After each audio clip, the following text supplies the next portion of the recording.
So life processes in living organism part 2 या लेसनमध्ये या आधीच्या व्हिडिओमध्ये तुम्ही sexual reproduction in plants detail study केला. फ्लावरचं स्ट्रक्चर आपलं झालेलं आहे, त्यातले इम्पॉर्टंट 4 फ्लोरल व्होरल झालेले आहेत. पॉलिनेशन तुम्हाला सांगितलं आणि फायनली डबल फर्टिलायझेशन म्हणजे काय हे आपण बघितलं. सो आता तुम्हाला माहिती आहे ओव्हरीच्या आतमध्ये जे ओव्ह्युल्स आहेत हे ओव्ह्युल्स कशामध्ये डेव्हलप होतात, सीडमध्ये, आणि बाजूची जी ओव्हरी आहे ती कशामध्ये डेव्हलप होते, फ्रूटमध्ये. पुन्हा एकदा तुम्हाला समजण्यासाठी दाखवते. सपोज जर ही ओव्हरी असेल आणि ओव्हरीच्या आतमध्ये हे ओव्ह्युल्स असतील तर ही जी ओव्हरी आहे ही ओव्हरी फ्रूटमध्ये डेव्हलप होते. So ovary develops in fruit and ovule develops in seed. Ovule जे आहेत ते सीडमध्ये डेव्हलप होतात. ॲप्रोप्रिएट कंडिशनमध्ये जेव्हा हे जे फ्रूट आहे, फ्रूट जे डेव्हलप होणार आहे या ओव्हरीपासून हे फ्रूट बस्ट होतं आणि फ्रूट बस्ट झालं की याच्यामधल्या ज्या सीड्स आहेत त्या ग्राउंडवरती फॉल होतात. ग्राउंडवरती पडल्यानंतर इन फेवरेबल कंडिशन म्हणजे काय तर टेम्परेचर असेल, ह्युमिडिटी असेल किंवा वॉटर असेल, ह्या सगळ्या गोष्टी जर फेवरेबल असतील, त्या प्लांटच्या ग्रोथसाठी योग्य असतील तर त्या कंडिशनमध्ये ती सीड जर्मिनेट होतं. तुम्ही मगाशी पोलन ग्रेनचं जर्मिनेशन या आधीच्या लेक्चरमध्ये स्टडी केलेलं आहात. सो पोलन ग्रेनचं जर्मिनेशन म्हणजे काय, सो पोलन ग्रेनपासून पोलन ट्यूब तयार होणं आणि 2 मेल गॅमेट तयार होणं याला आपण पोलन ग्रेनचं जर्मिनेशन म्हटलेलं. इथं काय सांगितलं सीड जर्मिनेशनमध्ये, in favourable condition seed germinate. Favourable कंडिशनमध्ये सीड जर्मिनेट होतं. मग सीड जर्मिनेट होतं म्हणजे काय तर सपोज जर हे सीड असेल आणि जर हा झायगोट असेल त्या सीडमधला, तर हा जो झायगोट आहे तो पुढे प्लांटमध्ये डेव्हलप व्हायला सुरुवात होते. आणि झायगोट जेव्हा डेव्हलप होतो आहे तेव्हा त्याच्या ग्रोथसाठी लागणारे जे काही न्यूट्रियंट आहेत ते हा बाजूचा जो एंडोस्पर्म आहे हा एंडोस्पर्म यूज केला जातो, युटिलाइज केला जातो आणि त्या न्यूट्रियंटच्या बेसिसवरती या झायगोटपासून फ्युचरमध्ये काय डेव्हलप होतं, प्लांट डेव्हलप केलं जातं. So this is about seed germination. आणि या पॉईंटबरोबरच प्लांटमधलं सेक्शुअल रिप्रोडक्शन आपण कंप्लीट केलेलं आहे. सो या आधीच्या व्हिडिओमध्ये 2 व्हिडिओमध्ये सांगितलेल्या गोष्टी आणि हा पॉईंट व्यवस्थित लक्षात ठेवा.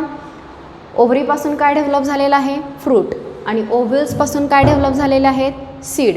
जेव्हा फ्रूट ब्रेक होतं तेव्हा सीड्स रिलीज होतात. जेव्हा सीड्स ग्राउंडवरती फॉल होतात तेव्हा फेवरेबल कंडिशनमध्ये या सीड्स जर्मिनेट होतात.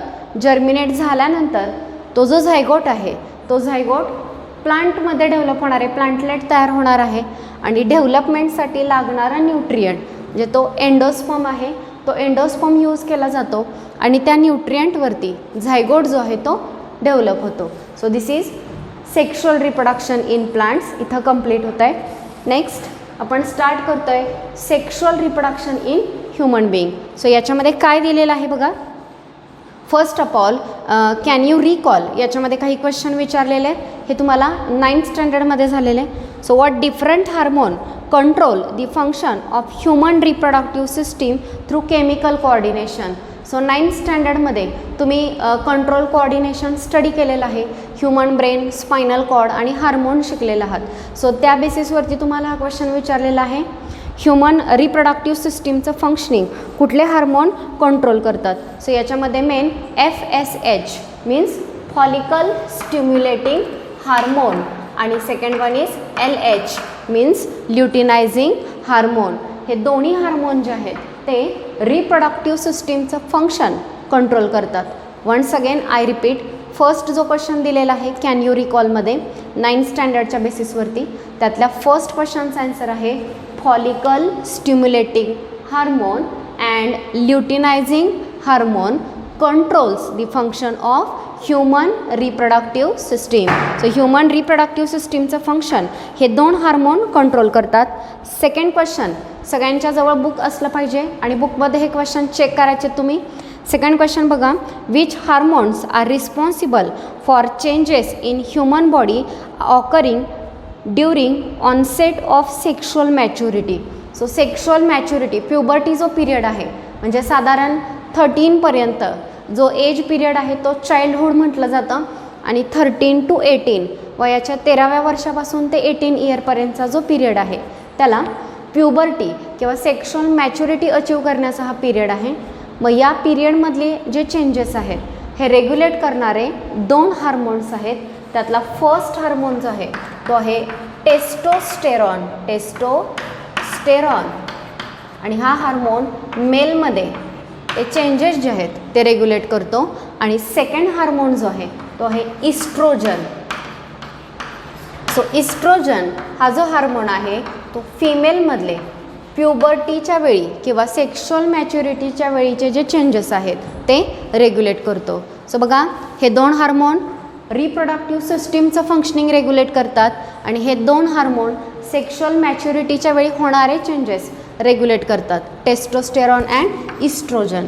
त्यानंतरचा नेक्स्ट जो हार्मोन दिलेला आहे तो आहे नेक्स्ट जो क्वेश्चन आहे, why has government of India enacted the law to fix the minimum age of marriage as 18 in girls and 21 in boys.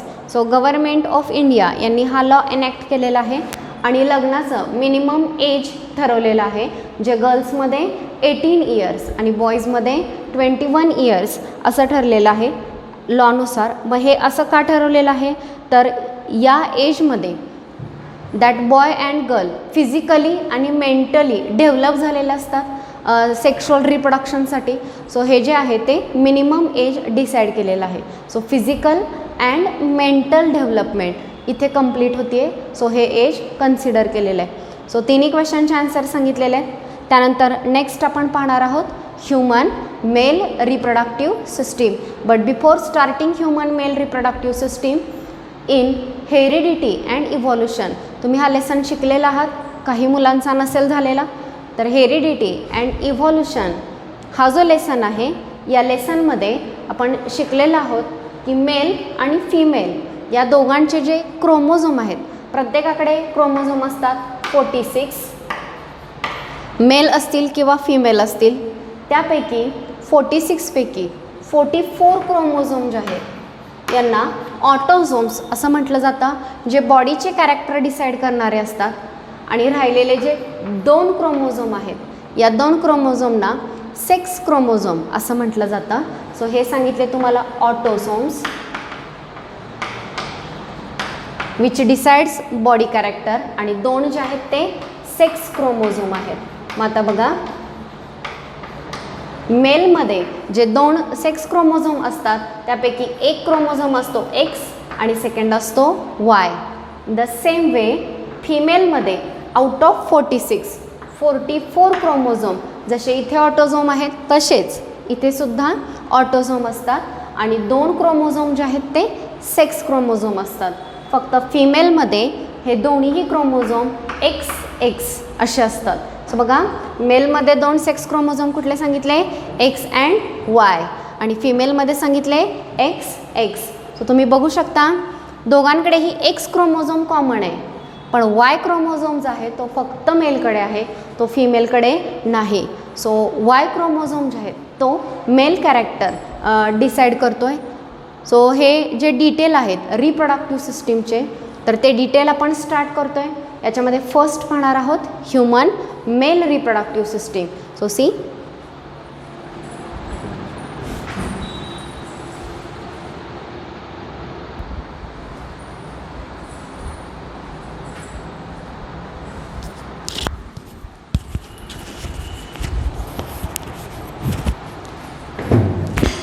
next is human male reproductive system.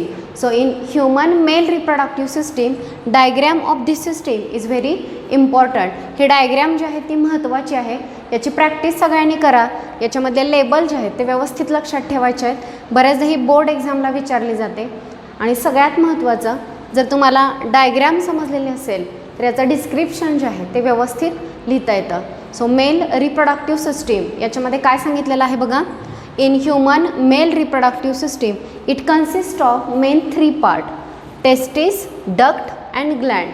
तर diagram जर बघितली तर यात बरेच पार्ट बघायला मिळत आहेत. मग यांनी 3च का सांगितले तर नीट लक्ष देऊन ऐका. टेस्टिस, इथं हा जो ओव्हल शेपचा ऑर्गन दिसतोय हा जो आहे तो टेस्टिस आहे. जो मेल रिप्रोडक्टिव्ह सिस्टीममधला सगळ्यात इम्पॉर्टंट पार्ट आहे टेस्टिस. नंतर त्यांनी दिलेला आहे डक्ट. डक्टचा अर्थ होतो ट्यूब्स, वेगवेगळ्या ट्यूब्स. मग आता बघा ही टेस्टिसच्या वरती हा जो पार्ट दिसतो ही पण एक ट्यूब आहे. ही पुढे कंटिन्यू केली वरती जाणारी ही पुन्हा ट्यूब आहे, हे पुढे.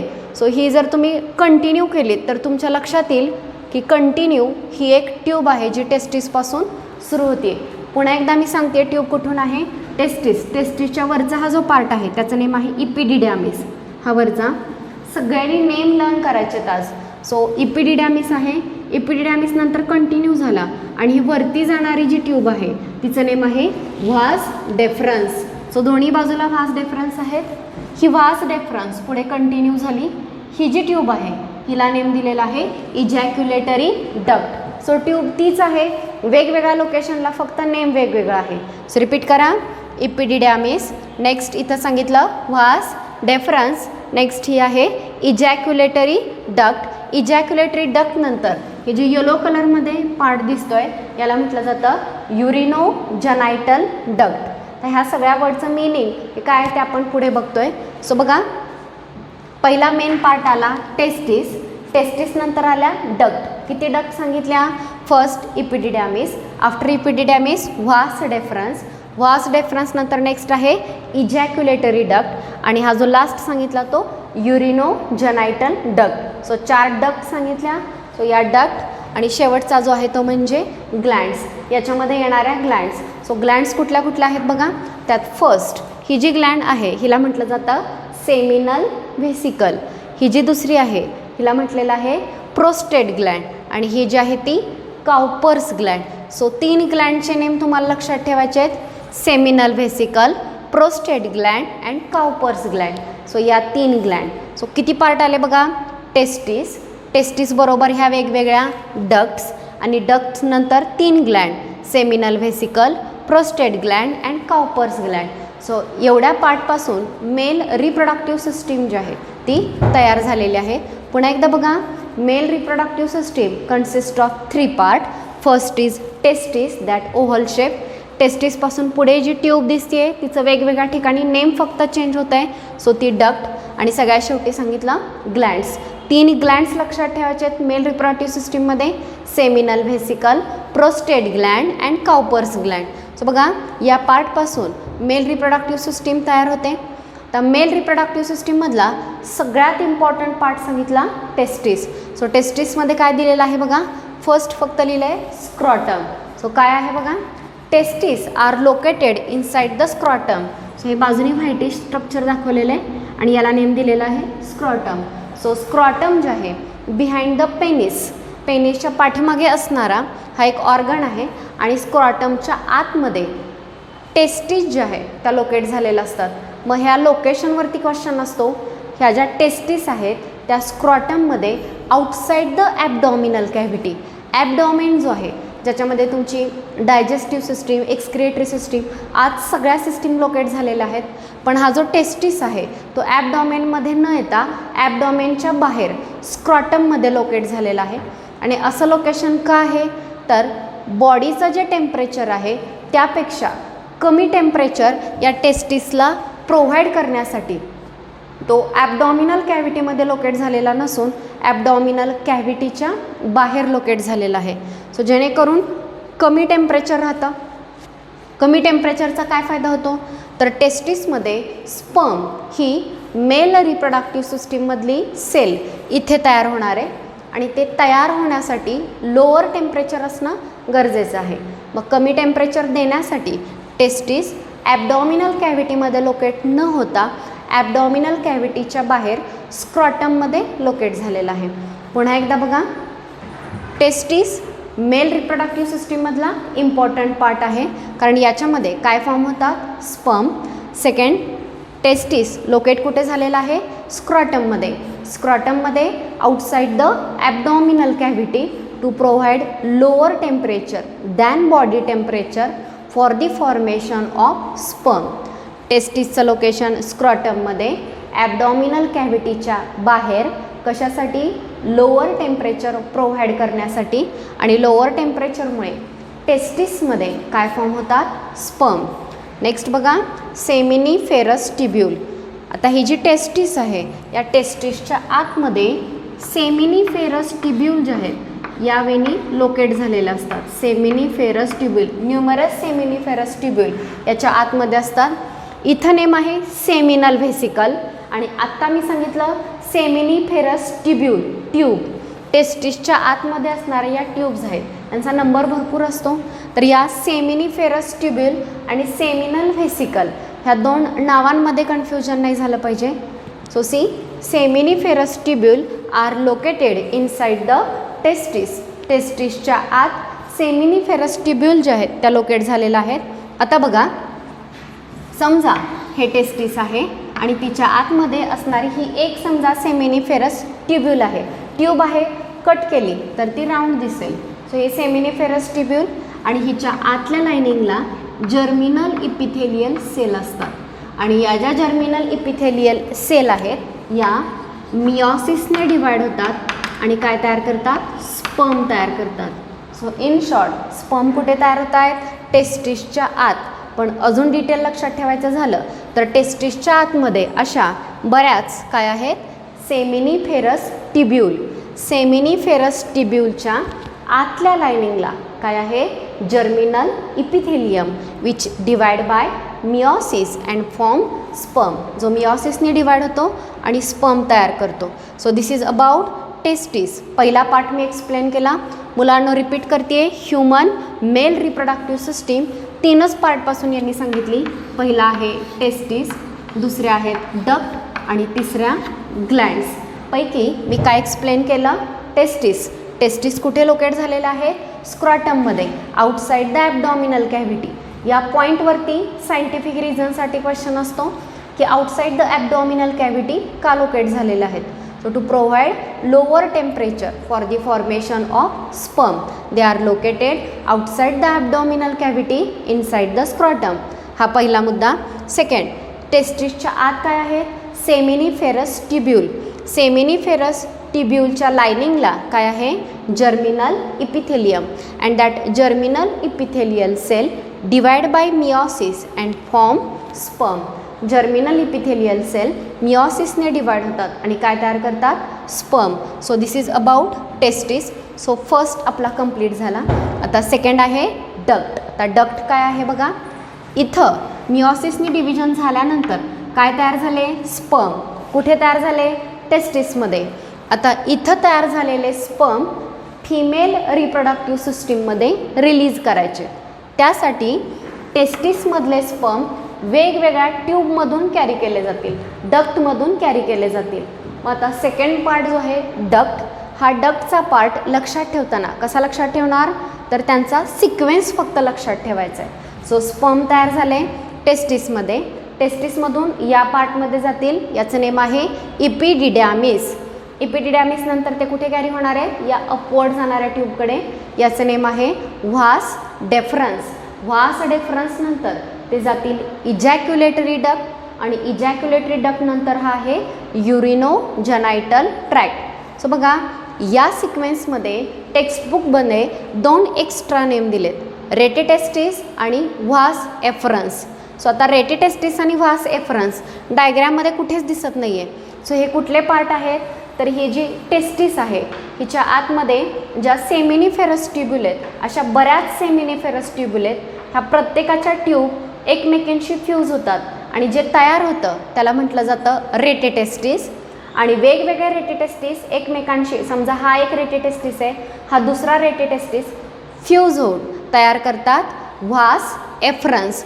इन शॉर्ट, टेस्टिसच्या आतच सेमिनिफेरस ट्युब्यूलपासून पुढची जी ट्यूब तयार होती आहे ती आहे रेटेटेस्टिस. रेटेटेस्टिसपासून तयार होतं आहे व्हास एफरन्स. दोन्हीही टेस्टिसच्या आत आहेत, फक्त हे लोकेशन बुकमध्ये दिलेलं नाही आहे.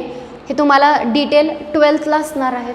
सध्या एवढंच लक्षात ठेवा, टेस्टिसच्या आतमधली पहिली महत्त्वाची ट्यूब आहे सेमिनिफेरस ट्युब्यूल, ज्याच्यात स्पर्म तयार झाले.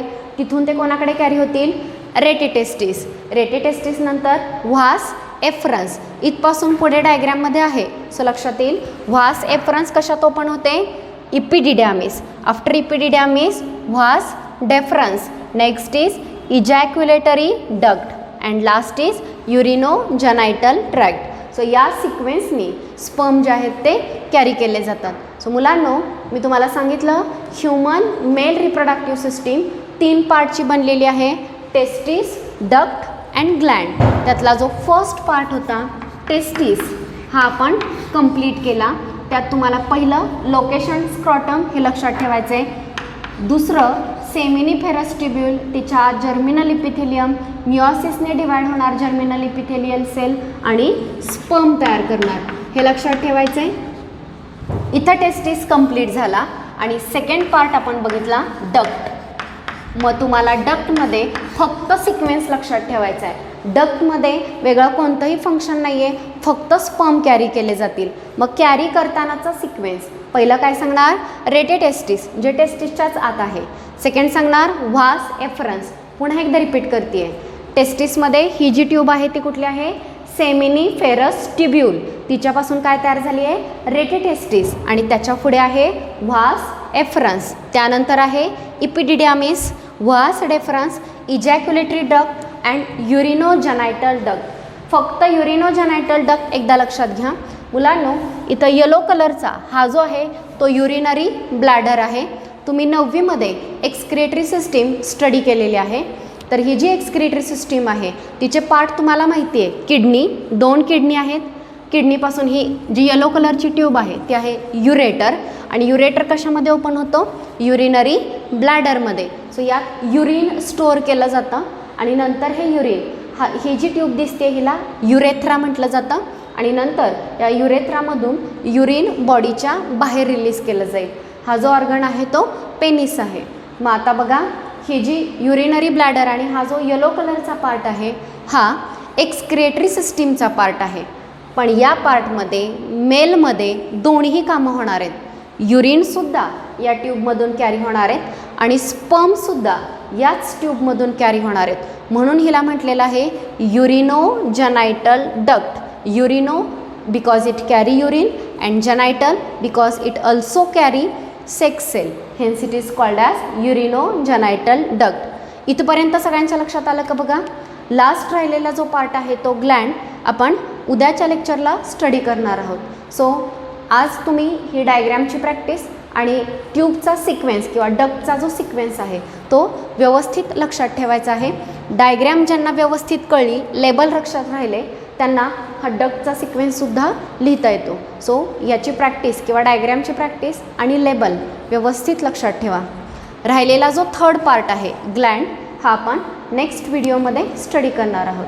So thank you.